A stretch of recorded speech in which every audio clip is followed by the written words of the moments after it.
Jules César, désireux d'augmenter son pouvoir, décide de conquérir la Gaule. En 58 avant Jésus-Christ, il entame sa conquête. La Gaule devient romaine. Rome amplifie un mouvement qui s'était amorcé à la fin de l'indépendance gauloise. L'urbanisation des capitales sur le modèle de Rome. La Gaule romaine a été modifiée très rapidement après la conquête par l'adoption des nouveautés proposées par les Romains.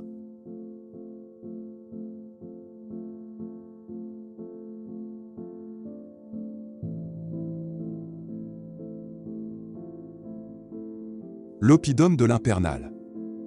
L'oppidum est une ville fortifiée sur une hauteur.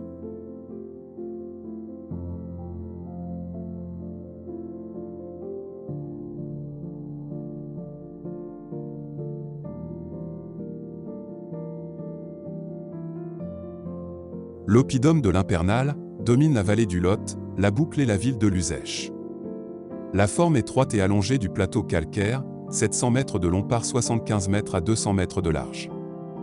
Les pentes escarpées qui l'abordent ont depuis longtemps attiré les hommes. Disposition idéale pour installer un camp fortifié.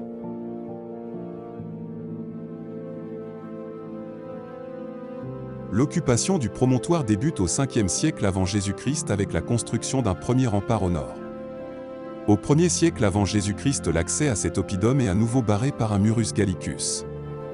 Littéralement mur gaulois, désignant un rempart construit à l'aide de pierres et d'éléments en bois. Au cours de la période gallo-romaine, sont aussi construits quelques édifices mal identifiés. Habitation. Bâtiments agricoles. Artisanat métallurgiste. Ainsi qu'un temple réutilisé comme nécropole pendant le Haut Moyen Âge.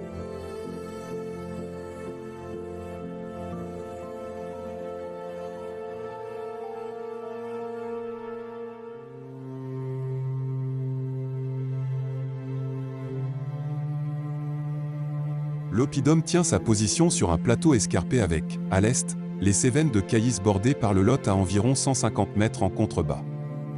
À l'ouest, un ravin de chênes. Au sud domine le Pech de la Naine. Et au nord, un col étroit d'une trentaine de mètres qui le rattache à l'ensemble du plateau de Cressac.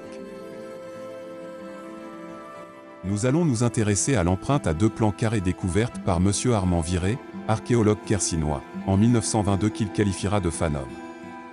Un fanum est un temple ou sanctuaire gallo-romain de tradition gauloise.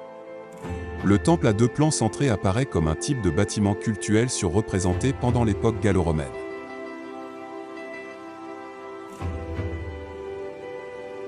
Le double plan carré est composé de 2 enceintes emboîtées l'une dans l'autre. Le petit mesure 6,50 m par 6,50 m. Le grand mesure 11,50 m par 11,50 m. L'épaisseur des murs est de 1 m. Entre les 2 plans, la largeur est de 1,50 m.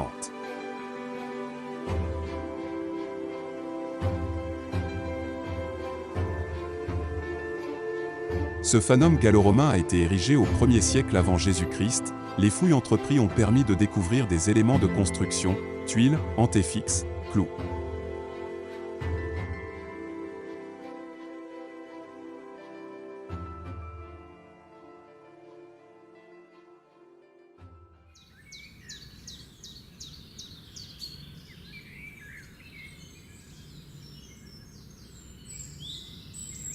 La cella est la partie close qui constitue le cœur du temple et seuls les prêtres y ont accès. Elle abrite la statue de la divinité à laquelle le temple est consacré. Elle évolue en fonction du processus de romanisation. La galerie est l'espace essentiel dans l'identification du fanum. Elle apparaît comme un aménagement tardif lié à la romanisation. Le sol de la galerie est surélevé d'une marche ou deux, avec un sol en béton de tuileaux.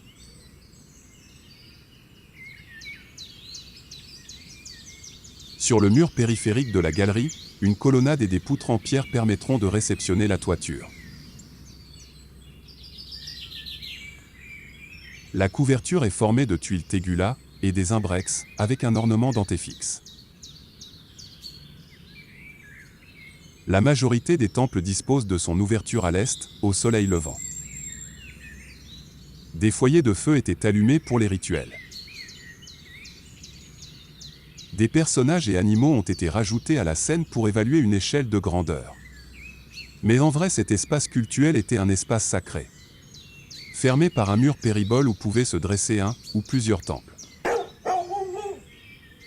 L'art de la peinture se manifeste partout en Gaule romaine dans tous les types de bâtiments. Maisons et villas, mais aussi bâtiments publics. Temples, thermes et boutiques. L'intérieur de la cella abrite la divinité. L'ambiance est faite de fumée d'encens. Le décor est sobre mais pouvait peut-être être plus coloré. L'utilisation de stuc pour faire les frises était de mise pour compléter les décors. Des fenêtres en haut permettent d'éclairer la divinité. Seuls les prêtres pouvaient y pénétrer. Mercure était le dieu le plus vénéré en Gaule. Mais à l'usage ce pourrait être le dieu Lug. Dieu solaire. Dieu de lumière.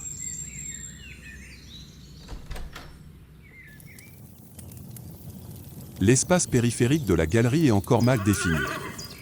Était-ce un rite déambulatoire qui pourrait être compris dans le sens d'une recherche par les fidèles d'une proximité avec la divinité? Ou un espace pour les dépôts votifs ainsi que les offrandes? Cette hypothèse expliquerait l'étroitesse de la galerie. Celle-ci n'ayant pas la fonction de circulation des fidèles mais la protection des objets exposés. Les offrandes des fidèles disposées au plus près de la divinité.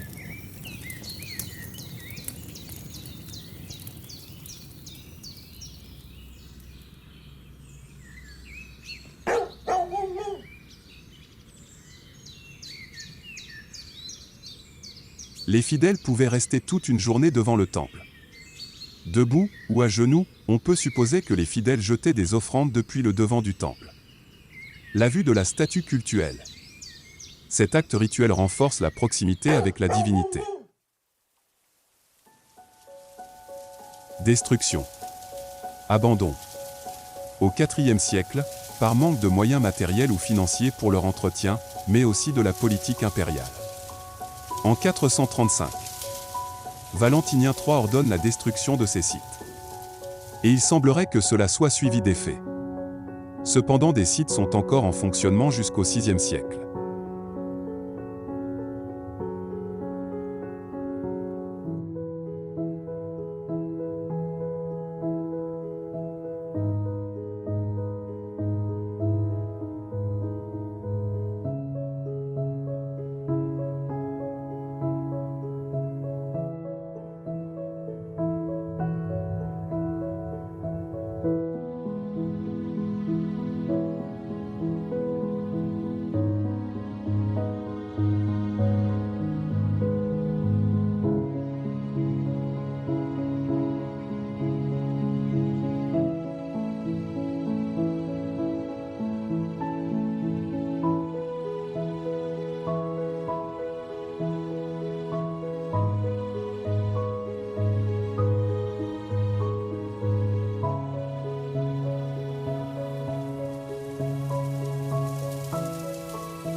Actuellement, une relecture du site pourrait changer le visage de ce temple, qui pourrait être bien plus grand et différent.